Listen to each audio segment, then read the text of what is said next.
Il y a que des... Finalement, on parle de moi, mais c'est dingue, des fois, je suis un peu gêné.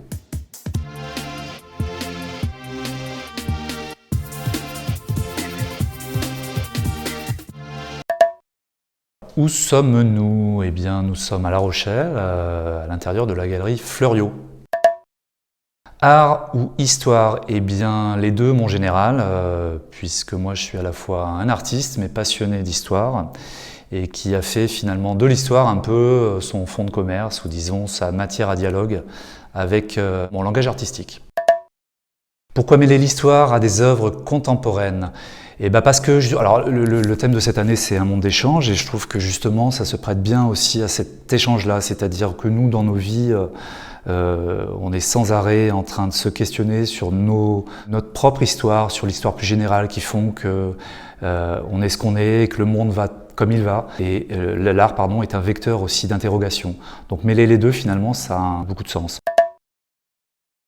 La première œuvre qui t'a fasciné en tant que spectateur? Bah, il y en a beaucoup, il y en a énormément. La première, je pourrais pas dire, je sais pas du tout. Après, moi, ma rencontre avec l'art, elle s'est faite très tard, je pense. Et bien sûr, adolescent, j'ai pu aimer des œuvres de Van Gogh ou Picasso, mais je crois que la rencontre avec le mouvement Cobra, moi, a été un révélateur, c'est-à-dire Karel Appel, Pierre Alechinsky, tout ça, quelque chose de très frais. Bah, ça a été pour moi un révélateur, mais j'avais 20 ans.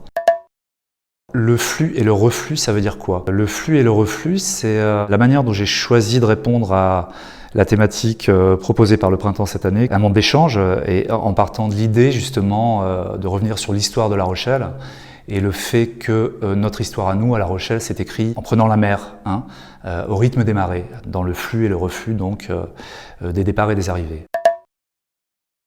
Si tu devais changer le monde, par quoi tu commencerais? Alors là, c'est une très très vaste question. Pour faire le pendant avec la thématique de l'année dernière, ce que j'ai fait l'année dernière en croquant un portrait d'Olympe de Gouges, j'abolirais la peine de mort, voilà, de manière universelle. C'est clair que c'est mon combat à moi depuis toujours, et que je suis un militant vraiment abolitionniste, donc je ferai ça.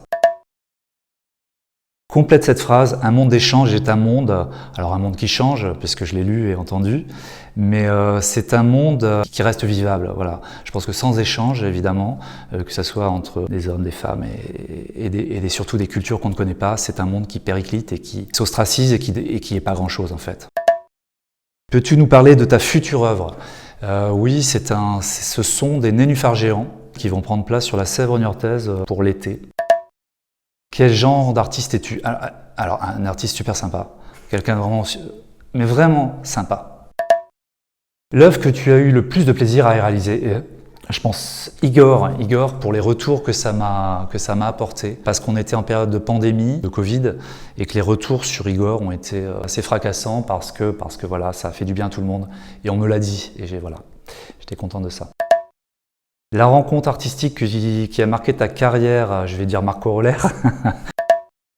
Tu as 15 secondes pour nous convaincre de venir au Printemps Fleuriot. Alors, bon, là ça va être coupé, mais je le dis quand même, on n'a plus le droit de dire des filles à poil, évidemment, ça se fait pas.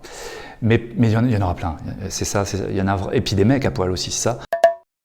Le flux et le reflux, plutôt le flux, alors on part et puis on ne sait jamais quand on revient, voilà, oui c'est ça.